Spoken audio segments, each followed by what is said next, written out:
Hello everyone, स्वागत है आप सब लोगों का पीसीएसवाई तरुण में। जैसे कि आप सभी को पता है, थंबनेल लेके आए हो कि हम दृष्टि आईएएस की यूपी पीसीएस प्रीलिम्स की टेस्ट सीरीज लगा रहे हैं। और आज हमारी तीसरी टेस्ट सीरीज दृष्टि की है। इसके पहले हमारी दो कोचिंग की ऑलरेडी लग चुकी है। एक तो संस्कृति आईएएस की लग चुकी है, जो कि आप लोगों को पता है, और दूसरा हमारी जीएस वर्ल्ड की भी ऑलरेडी लग चुकी है। तो हम दो कोचिंगों की लगा चुके हैं। डिस्क्रिप्शन में लिंक है, आप जाके देख लीजिएगा। और अब हम जी दृष्टि की लगा रहे हैं, यूपी पीसीएस की। तो आज की जो हमारा तीसरी सीरीज है, अगर उसकी बात करें हम यहाँ पर, तो यहाँ पर हमारे 101 नंबर से क्वेश्चन आज हमारे स्टार्ट होंगे यहाँ से। ठीक है, तो जल्दी से आप लोग चैनल को लाइक शेयर सब्सक्राइब कर लीजिए, जिससे कि आने वाले वीडियोस का आप लोग नोटिफिकेशन भी मिलता रहे। एक बार हम सेट कर लेते हैं अच्छे से, जिससे कि आपको पूर्ण तरीके से रहेगा। ठीक, तो 100 क्वेश्चन तक हम यहाँ पर कवर कर चुके थे ऑलरेडी। आज हमारा यहाँ पर 101 क्वेश्चन से होगा, और आज का हमारा जो पहला क्वेश्चन है उसको हम देखते हैं। निम्नलिखित कथनों में से कौन सा कथन सही है? यहाँ पे चार ऑप्शन है, और चारों ऑप्शन में कौन सा कथन सही है देख लेते हैं। प्रथम आंग्ल मैसूर जो युद्ध था वो अंग्रेजों की हार के साथ समाप्त हुआ था, गलत है। द्वितीय आंग्ल मैसूर युद्ध में सर आयरकूट के नेतृत्व में अंग्रेजों ने हैदर अली को पराजित किया था, ये भी गलत है।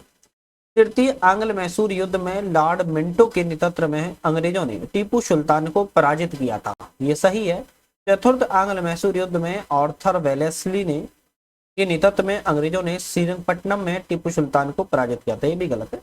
आपका यहाँ पर सी वाला ऑप्शन सही है। बाकी की डिटेल्स में आप लोग, इसकी पूरी जो डिटेल्स है वो बहुत लंबी चौड़ी डिटेल्स है। इसकी पीडीएफ अगर आपको डाउनलोड करना है, एक तो आप हमारे ऐप से भी डाउनलोड कर सकते हो, जिसका नाम है नट लर्निंग ऐप। स्क्रॉल चल रहा है, आप उस पर पढ़ भी सकते हो। बाकी डिस्क्रिप्शन में मैंने लिंक लगा दिया, लिंक से भी डाउनलोड कर सकते हो। ऐप पर इसको पीडीएफ मिल जाएगी। दूसरे आप हमारे टेलीग्राम चैनल से भी पीडीएफ को डाउनलोड कर सकते हो। खैर, नेक्स्ट क्वेश्चन है, निम्नलिखित युद्धों पर विचार कीजिए और इनको कालक्रम में एक व्यवस्थित कीजिए। मतलब कि जितने भी युद्ध हैं इनको एक व्यवस्थित करना है। तो आपको व्यवस्थित कैसे करोगे? तो यहाँ पर अगर हम देखें व्यवस्थित करने के लिए आपको, तो प्रथम कर्नाटक युद्ध सबसे पहले हुआ था। प्रथम जो कर्नाटक युद्ध कब हुआ था? तो 1740 से लेकर 1748 के मध्य में हुआ था। फिर आपका कौन सा हुआ था? आरकोट का युद्ध हुआ था। कौन सा? आरकोट का युद्ध हुआ। अब आरकोट का युद्ध कब हुआ? तो आपका जो आरकोट का युद्ध है दोस्तों, वो आपका कब हुआ था? तो आपका 1751 में हुआ था। ठीक है, उसके बाद हुआ प्लासी का युद्ध। कौन सा हुआ? प्लासी का युद्ध हुआ। अगर प्लासी के युद्ध की बात करें तो कब हुआ था? ये 1757 में हुआ था। वही पिंडारी का सबसे अंतिम में 1817 से लेकर 1818 के मध्य में हुआ। आपका ऑप्शन यहाँ पर पहला वाला सही है। एक क्रम में मैंने लगा भी दिया, आपको डेट भी बता दी है। ठीक है, नेक्स्ट क्वेश्चन आता है, सिख आंदोलन के संदर्भ में निम्नलिखित में से कौन सा सत्य है? सिख आंदोलन हुआ था, आपको पता होगा, और सिख आंदोलन के संदर्भ में कौन सा कथन सही है? गुरु हरगोविंद ने सच्चा पातशाह की उपाधि धारण की थी। आपका डी वाला ऑप्शन सही है, बाकी आपके ऑप्शन गलत है। गुरु गोविंद सिंह ने सच्चा पातशाह की उपाधि को धारण किया हुआ था। नेक्स्ट देखते हैं, शिवाजी के शासनकाल में सर ए नौबत था। बात कर रहा है कि शिवाजी का जो शासनकाल था उस समय सर ए नौबत कौन था? तो सेना का सैन्य कमांडर हुआ करता था सर ए नौबत। ये पीवाईक्यू में अगर आप लोगों ने देखा होगा, मैंने ऑलरेडी पीवाईक्यू लगा रहा हूं 2023 के, 2022 के, 2013 से लेकर 2023 तक के 10 सालों के मैं पीवाईक्यू लगा रहा हूं। आप लोगों ने दो ऑलरेडी लग चुके हैं, अब तीसरी वीडियो जल्दी आएगी, आप लोग देख लीजिएगा। तो सर ये नौबत 2 से 3 बार आ चुका है, सैन्य कमांडर हुआ करता था। बंगाल के निम्नलिखित नवाबों में से किसने मुगल सम्राट को कर देना बंद कर दिया था? तो बंगाल के ऐसे के नवाब था जिसने मुगल सम्राट को कर देना बंद कर दिया था, वो थे अलीवर्दी खां। कौन थे? अलीवर्दी खां थे। नेक्स्ट क्वेश्चन देखते हैं, निम्नलिखित कौन सा उत्तराधिकारी राज्य नहीं है जो उत्तरकालीन मुगल शासकों के दौरान अस्तित्व में आया था? तो ऐसा एक राज्य है जो उत्तराधिकारी राज्य नहीं है, मुगल शासकों के दौरान अस्तित्व में आया। ऐसा कौन सा राज्य? मैसूर राज्य है। ठीक है, अहमदनगर सल्तनत की स्थापना किसके द्वारा की गई थी? तो अहमदनगर जो था, तो इसकी स्थापना मलिक अहमद शाह बाहिरी के द्वारा की गई थी, ध्यान रखिएगा। ठीक है, चलो नेक्स्ट क्वेश्चन देखते हैं, निम्नलिखित में से नागलपुरम का संस्थापक कौन था? अब ये नागलपुरम का संस्थापक की बात कराए तो कृष्णदेवराय था। इसको ही नागलपुरम को नगलापुरम भी कहते हैं, ध्यान रखिएगा, नगलापुरम भी कहते हैं, ये भी नाम आता है कभी कभी। इस कृष्णदेवराय के शासनकाल में विजयनगर साम्राज्य में उस समय किया गया था, इसका संस्थापक था। गोलकुंडा क्या है? गोलकुंडा सल्तनत पर निम्नलिखित में से किस राजवंश का शासन था? गोलकुंडा सल्तनत पर राजवंश का शासन कुतुब शाही राजवंश का था, ध्यान रखिएगा। बहमनी साम्राज्य के संदर्भ में निम्नलिखित में से कौन सा कथन सही है? बहमनी साम्राज्य के संदर्भ में बात कर रहा है, जो कथन सही आपका है कि अलाउद्दीन बहमन शाह ने प्रशासन का जो सामंतवादी प्रारूप को अपनाया था, बिल्कुल बात ठीक है। दौलताबाद के निकट फिरोज शाह बहमनी के द्वारा एक वेधशाला को बनवाया गया था। आपके ए ऑप्शन सही है, दोनों ही ऑप्शन आपके यहाँ पर सही है। नेक्स्ट है कि कौन सा देश है जो हॉकी विश्व कप 2023 में प्रथम उपविजेता रहा है? अब देखो इसमें क्या है, कुछ क्वेश्चन करंट अफेयर्स से भी आते हैं, क्योंकि पूरे 150 क्वेश्चन रहते हैं। बेसिकली जो ये थे वो हिस्ट्री से क्वेश्चन थे, इसमें हिस्ट्री से क्वेश्चन थे, लेकिन हिस्ट्री से क्वेश्चन तो थे लेकिन यहाँ पर कुछ करंट अफेयर्स भी डाले जाते हैं, जिससे कि आप यहाँ पर रिवीजन कर सके एक तरीके से, ठीक है। खैर, हॉकी विश्व कप में 2023 का प्रथम उपविजेता कौन रहा है? वो रहा है आपका बेल्जियम, ध्यान रखिएगा। किस स्थान पर भारत का पहला ऑनलाइन गेमिंग उत्कृष्टता केंद्र स्थापित किया गया है? तो भारत का पहला ऑनलाइन गेमिंग उत्कृष्टता केंद्र शिलोंग में स्थापित किया गया है। भारत के 78वें ग्रांड मास्टर कौन बने हैं? 78वें जो ग्रांड मास्टर है भारत के, कौस्तुभ चटर्जी को बनाया गया, ये बने हुए हैं, ठीक है। और ये शतरंज के खिलाड़ी है, ध्यान रखिए। निम्नलिखित पदक विजेताओं पर विचार कीजिए। एक पदक विजेता मिले हुए हैं और इन पर विचार करना है, तो कौन कौन से हैं? मुलायम सिंह यादव को मिला हुआ है, श्रीनिवास वर्धन को मिला हुआ है और जाकिर हुसैन, तीनों लोगों को पदक विजेता मिले हुए हैं। अगर हम बात करें यहाँ पर मुलायम सिंह यादव की, मुलायम सिंह यादव को सार्वजनिक के मामले के लिए दिया गया है। अगर हम बात करें श्रीनिवास वर्धन की, तो इनको विज्ञान एवं अभियांत्रिकी के लिए दिया गया है। अगर हम बात करें जाकिर हुसैन की, तो इनको कला के क्षेत्र में दिया गया है। तो आपका ऑप्शन जाएगा डी वाला सही, तीनों लोगों को मिले हुए हैं। चलो नेक्स्ट क्वेश्चन हम बात करते हैं, 115वां क्वेश्चन है, निम्नलिखित में से किस स्थान पर विश्व का पहला ताड़पत्ता पांडुलिपि संग्रहालय स्थापित किया गया? ताड़पत्ता का पांडुलिपि संग्रहालय जो है वो केरल राज्य में स्थापित किया गया है। हाल ही में भारतीय प्रधानमंत्री ने निम्नलिखित में से किस स्थान पर टेंट सिटी का उद्घाटन किया है? बात कर रहा है कि टेंट सिटी, किसकी बात कर रहा है? टेंट सिटी की बात कर रहा है। टेंट सिटी का उद्घाटन भारत के प्रधानमंत्री मोदी जी के द्वारा कहां पर किया गया? तो आप कहोगे वाराणसी उत्तर प्रदेश में किया गया है। निम्नलिखित में से किस राज्य को पहला पूर्ण डिजिटल बैंकिंग राज्य घोषित किया गया? मतलब कि फुल डिजिटलाइज्ड बैंकिंग स्टेट के रूप में घोषित करने वाला कौन सा राज्य है? वो आपका हो जाएगा यहाँ पर केरल राज्य, ध्यान रखिएगा, ठीक है। किस स्थान पर 17वें प्रवासी भारतीय दिवस का आयोजन किया गया है? 17वां प्रवासी भारतीय दिवस का जो आयोजन है दोस्तों, इंदौर मध्य प्रदेश में किया गया है, ध्यान रखना है आपको। नेक्स्ट है कि किस नदी के नीचे भारत की पहली अंडर वाटर मेट्रो का संचालन प्रारंभ किया गया? वेरी वेरी इंपोर्टेंट क्वेश्चन है कि भारत की पहली अंडर वाटर मेट्रो का संचालन है, और यह किस नदी के नीचे? तो यह हुगली नदी के नीचे। कहां पर है? पश्चिम बंगाल में है, वहीं पर इसका संचालन किया जा रहा है। सामरिक दृष्टि से महत्वपूर्ण सियोम ब्रिज का निर्माण किया गया है। अब सियोम ब्रिज, जो आपका सियोम ब्रिज है, इसका निर्माण कहाँ किया गया है? तो अरुणाचल प्रदेश में किया गया है। कहां पर? अरुणाचल प्रदेश में। तमु लोसर के द्वारा मनाया जाने वाला एक प्रमुख त्योहार है। तमु लोसर कौन सा त्योहार मनाया जाता है? नेपाली त्योहार मनाते हैं, नेपाली लोग मनाते हैं तमु लोसर त्योहार को, ध्यान रखिए। निम्नलिखित में से भारत का पहला संविधान साक्षर जिला कौन बना है? देखो ऐसे क्वेश्चन इंपोर्टेंट रहते हैं, और ये यूपी पीसीएस में तो मुख्य तौर पर आते ही आते हैं, यूपी के आरओ और एआरओ में जरूर पूछे लिए जाते हैं, ठीक है। भारत का पहला संविधान साक्षर जिला दोस्तों जो है वो आपका कौन सा रहेगा? कोल्लम रहेगा, ध्यान। कौन सा? कोल्लम जिला है, ठीक है। विश्व का सबसे बड़ा पूर्ण क्षमता वाले हॉकी स्टेडियम का उद्घाटन कहाँ किया गया? पूर्ण क्षमता वाले हॉकी स्टेडियम का उद्घाटन जो है राउरकेला में किया गया है, ध्यान रखिएगा। और राउरकेला कहां पर है? आप मुझे कमेंट करके बताओ किस राज्य में है ना। किस शहर को आंध्र प्रदेश की नवीन राजधानी घोषित किया गया है? एक ऐसा शहर है जिसको आंध्र प्रदेश की नवीन राजधानी घोषित किया गया, इसको किया गया है विशाखापत्तनम किया गया। इसके पहले कौन सी थी? हैदराबाद थी। अब हैदराबाद किसकी है? तेलंगाना की है, ठीक है। किस देश ने हाल ही में यूरो को अपनी आधिकारिक मुद्रा के रूप में स्वीकार किया है? अब यूरो कहाँ की है? यूरोपीय की है, और यूरो को आधिकारिक मुद्रा के रूप में स्वीकार करने वाला क्रोएशिया देश है, ठीक है। हाल ही में मिसाइल द्वितीय खबरों में थी, यह क्या है? मिसाइल द्वितीय जो खबरों में रही है दोस्तों, वो आपकी सतह से सतह पर मार करने वाली मिसाइल है, सरफेस टू सरफेस मार करने वाली मिसाइल है, ठीक है। चलो नेक्स्ट क्वेश्चन है, वर्ष 2023 के गणतंत्र दिवस परेड में सर्वश्रेष्ठ झांकी का पुरस्कार किस राज्य को प्रदान किया गया है?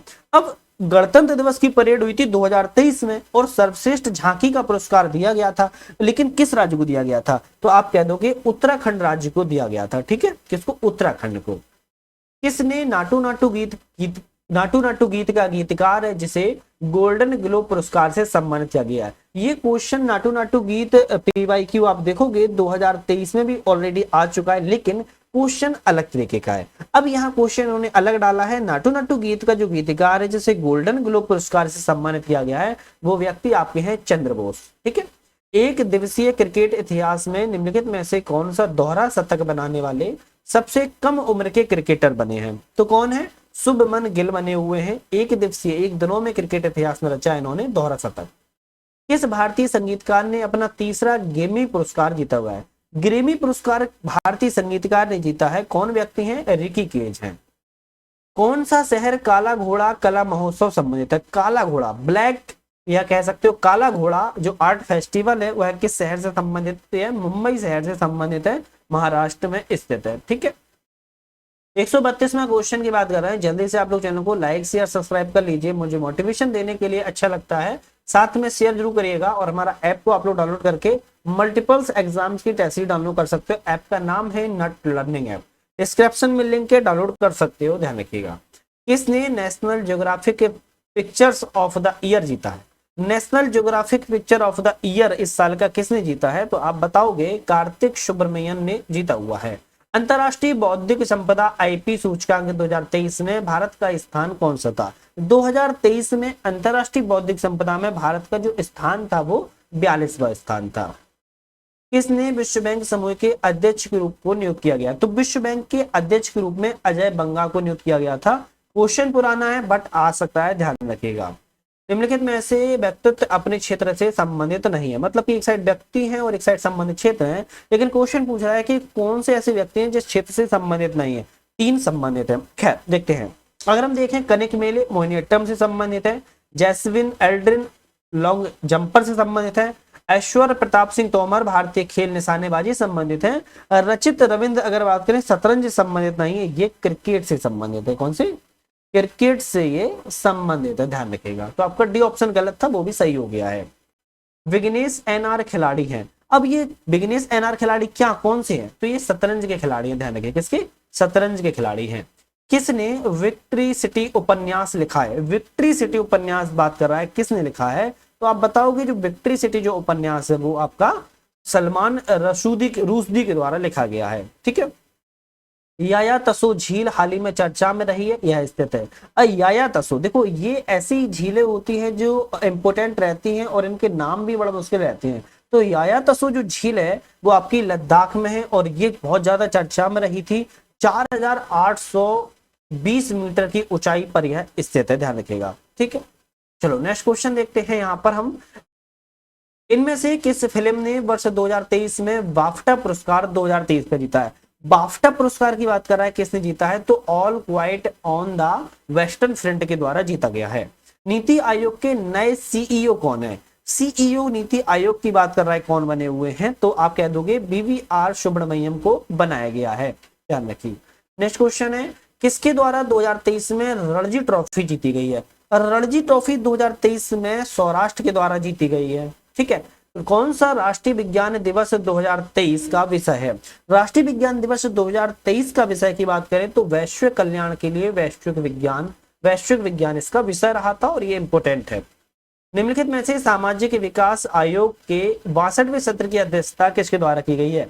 सामाजिक विकास आयोग के 62वें सत्र की जो अध्यक्षता है आप बताओगे रुचिरा कंबोज ने की हुई है। ऑस्ट्रेलियन ओपन पुरुष एकल खिताब किसने जीता है? तो आप बता दोगे एन जोकोविच ने जीता हुआ है। किसने? एन जोकोविच के द्वारा जीता गया है। इनका पूरा नाम है नोवाक जोकोविच। क्या नाम है? नोवाक जोकोविच इनका पूरा नाम है। इस स्थान पर लिथियम के भंडार पाए गए हैं।